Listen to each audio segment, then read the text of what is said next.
दोस्तों, आज हम एक ऐसे विषय पर बात करने जा रहे हैं जो दुनिया की सुर्खियों में तो छाया रहता है, लेकिन इसका एक और पहलू भी है जिसके बारे में बहुत कम लोग जानते हैं। मैं बात कर रहा हूँ ईरान देश की। आज ईरान संघर्षों, धमकियों और परमाणु की अभिलाषा के लिए जाना जाता है। लेकिन क्या आप जानते हैं कि इसकी पूरी कहानी बाइबल में पहले से ही लिखी हुई है?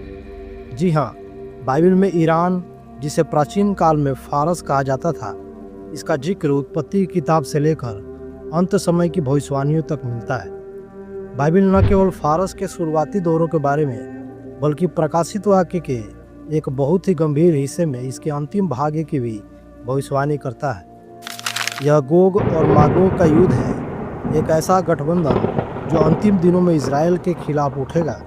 लेकिन एक भविष्य सूचक दुश्मन बनने से पहले फारस परमेश्वर का चुना हुआ साम्राज्य था, जिसने अपने लोगों को आज़ाद किया, मंदिर का पुनर्निर्माण करवाया और दानियल की भविष्यवाणियों को पूरा किया। तो चलिए जानते हैं कि बाइबल के अनुसार ईरान देश की क्या भूमिका है, शुरुआत से लेकर अंत तक। पूरी जानकारी के लिए वीडियो के अंत तक बने रहे। आइए वीडियो में आगे बढ़ते हैं।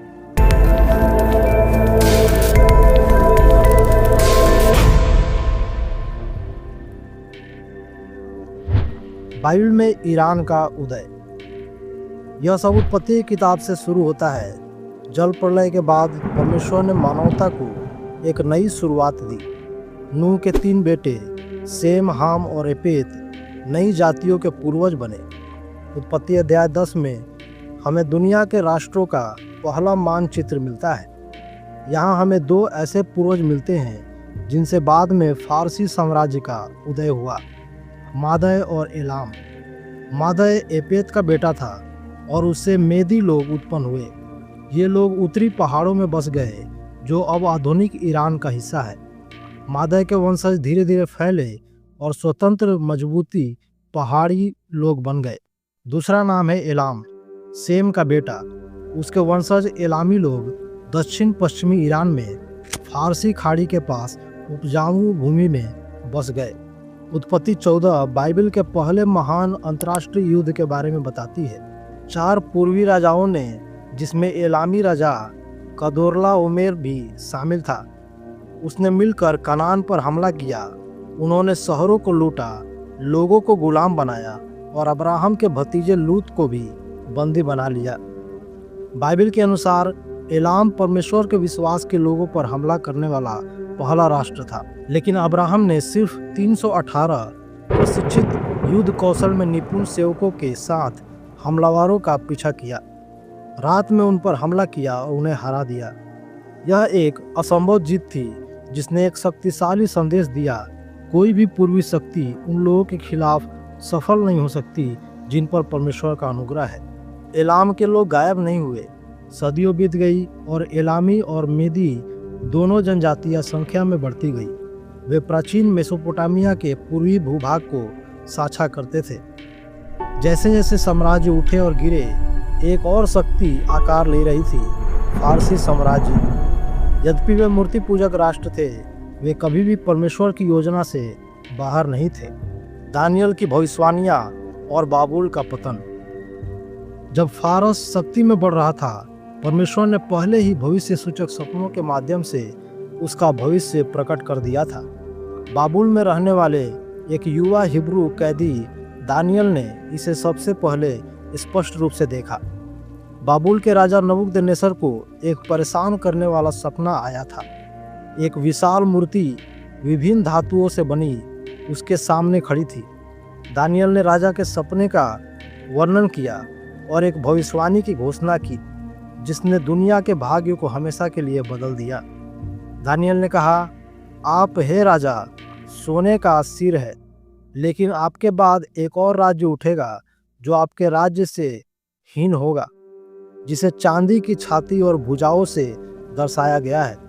चांदी की आकृति सिर्फ एक राष्ट्र नहीं थी, बल्कि 2 भुजाएं, 2 शक्तिशाली बल एक शरीर में बंधे हुए थे। मेदी और फारसी एकजुट फिर भी असमान, क्योंकि फारसी भुजा अधिक मजबूत होकर नियंत्रण करेगी। भविष्यवाणी स्पष्ट थी, बाबुल गिरेगा और सिंहासन एक नए साम्राज्य को मिलेगा जिसे परमेश्वर ने स्वयं चुना है। और यह सब सच हुआ। कुरुस युवा फारसी राजा ने मेदी को जीत लिया, राज्यों को मेदो फारसी साम्राज्य में एकजुट किया और धीरे धीरे अपने समय की सबसे बड़ी शक्ति बन गया। अंततः उसकी नज़र बाबुल पर पड़ी। वह भविष्य सूचक दिन आ गया। एक रात राजा बेलशस्सर नबूकदनेस्सर का पोता 1000 रसोइयों के साथ एक भव्य भोज कर रहा था। उसने यरूशलेम के मंदिर से उसके दादा द्वारा लूटे गए पवित्र बर्तनों को बाहर लाने का आदेश दिया और उन्होंने झूठे देवताओं के सम्मान में उनसे शराब पी। अचानक एक अदृश्य हाथ प्रकट हुआ जिसने महल की दीवार पर 4 शब्द लिखे, मने मने तकेल और उपसिर्न। दानियल को बुलाया गया और उसने उनका भयानक अर्थ बताया। परमेश्वर ने आपके शासन के दिनों को गिन लिया है और उसे समाप्त कर दिया है। आपका राज्य विभाजित कर दिया गया है और मेदी और फारसियों को दे दिया गया है। जैसे ही ये शब्द कहे गए, भविष्यवाणी पूरी होने लगी। फारस के राजा कुरुस महान की सेनाओं ने फरात नदी का मार्ग बदल दिया था और सूखी नदी के रास्ते चुपचाप शहर में प्रवेश कर रही थी। बाबुल के फाटक खुले थे। उसी रात राजा बेलशस्सर को मार डाला गया और भविष्यवाणी पूरी हुई। बाबुल फारसियों के हाथ में गिर गया। जिन यहूदियों ने 70 वर्षों तक बाबुल की नदियों के किनारे रोया था, अब उन्होंने एक असंभव सपना सच होते देखा। एक विदेशी मूर्ति पूजक राजा ने फरमान जारी किया कि वे यरूशलेम में अपने घर लौट सकते हैं। कुरुस ने न केवल उनकी वापसी की अनुमति दी, बल्कि मंदिर के पुनर्निर्माण के लिए धन भी दिया और यहूदी नेताओं को शाही सहायता के साथ वापस भेजा। इस प्रकार फारस इसराइल को नष्ट करने वाला नहीं, बल्कि उनका पुनर्निर्माण करने वाला एकमात्र राष्ट्र बन गया। अंतिम समय में ईरान, गोग और मागोग का युद्ध। सदियां बीत गई, साम्राज्य उठे और गिरे। फारस अतीत में मुक्ति का एक साधन रहा था। यह भविष्य सूचक भविष्यवाणी के सबसे अंधेरे अध्यायों में से एक में भी भूमिका निभाएगा। परमेश्वर ने न केवल फारस की शुरुआत प्रकट की, बल्कि उसने भविष्यवक्ता यहेजकेल के शब्दों के माध्यम से उसके भाग्य की भी घोषणा की। गोग और मागोग का युद्ध। यहेजकेल अध्याय 38 उसका 2, 3 और 5 में लिखा है, हे मनुष्य के संतान, अपना मुंह मागोग देश के लोग की ओर करके, जो रोस, मेशेक और तूबल का प्रधान है, उसके विरुद्ध भविष्यवाणी कर और यह कह, हे गोग, हे रोस, मेशेक और तूबल के प्रधान, परमेश्वर यहोवा कहता है, देख मैं तेरे विरुद्ध हूँ और उनके संग फारस, कूश और पूत को, जो सब के सब ढाल लिए और टोप लगाए होंगे। यहाँ पर यहेजकेल अंतिम दिनों में इसराइल के खिलाफ उठने वाले राष्ट्रों के एक गठबंधन का वर्णन करता है। फारस आधुनिक ईरान का नाम सबसे पहले लिया गया है।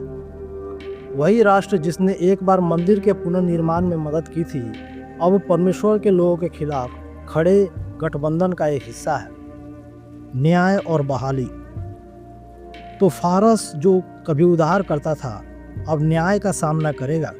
इसीलिए नहीं कि परमेश्वर ने उसे त्याग दिया है, बल्कि इसीलिए कि वह एक बार फिर अपनी इच्छा और अपने लोगों के खिलाफ उठता है। लेकिन बाइबल फारस के अंतिम भाग्य के बारे में क्या बताती है? क्या यह पूरी तरह से नष्ट हो जाएगा या शायद मन फिराने का मौका मिलेगा? गोग और मागोग के न्याय का वर्णन करने के बाद बाइबल एक विनाशकारी दृश्य प्रस्तुत करती है। इज़राइल के खिलाफ उठने वाली एक सेना को स्वर्ग से आग के द्वारा भस्म कर दिया जाता है। फारस इस गठबंधन के हिस्से के रूप में दंड से नहीं बचेगा। फिर भी यहाँ एक आश्चर्यजनक मोड़ है जिसकी घोषणा यिर्मयाह ने सदियों पहले एक लगभग भुला दिए गए अंश में की थी। प्रभु का वचन भविष्यवक्ता यिर्मयाह के पास एलाम के विषय में आया। मैं एलाम के धनुष को तोड़ दूंगा, उसकी शक्ति की रीढ़ को। फिर भी अंतिम दिनों में मैं एलाम के बंदियों को बहाल करूंगा। प्रभु की घोषणा है। यह दो तरफा भविष्यवाणी, पहले न्याय आता है लेकिन फिर हमें एक अप्रत्याशित वादा मिलता है, अंतिम दिनों में मैं एलाम को बहाल करूंगा। यह सब कुछ बदल देता है। क्योंकि भले ही ईरान अंतिम दिनों में इजराइल के खिलाफ उठेगा, भले ही वो अंतिम दिनों में हिस्सा लेगा जो परमेश्वर के क्रोध को उत्तेजित करता है, उसकी कहानी खंडहरों में समाप्त नहीं होती है। न्याय में भी परमेश्वर अभी भी मन फिराव के लिए द्वार खुला रखता है। जिस ईरान को हम आज सुर्खियों में देखते हैं, आक्रामक, विद्रोही, अंधेरे गठबंधनों में उलझा, एक दिन एक बहाल दुनिया में भी भूमिका निभाएगा। फारस का बाइबल इतिहास मानवता को ही दर्शाता है। मोचित, पतित, न्याय किया गया और अनुग्रह द्वारा बहाल किया गया। उत्पत्ति के शुरुआती पन्नों से लेकर प्रकाशित वाक्य के व्यापक दर्शनों तक फारस हमेशा वहाँ रहा है। तो दोस्तों, आपने जो कुछ भी सुना है उसके बाद मैं आपसे पूछता हूँ, क्या आप मानते हैं कि ईरान आज अपनी भविष्य सूचक भूमिका निभा रहा है? हम ऐसे समय में रह रहे हैं जब भविष्यवाणियाँ चुपचाप सामने आ रही है और जो बात कभी प्राचीन लगता था वह अब पहले से कहीं अधिक जीवित है। तो आपको क्या लगता है कि हम इस कहानी में कहाँ खड़े हैं? क्या आप आज की सुर्खियों में इन भविष्यवाणियों के संकेत देखते हैं?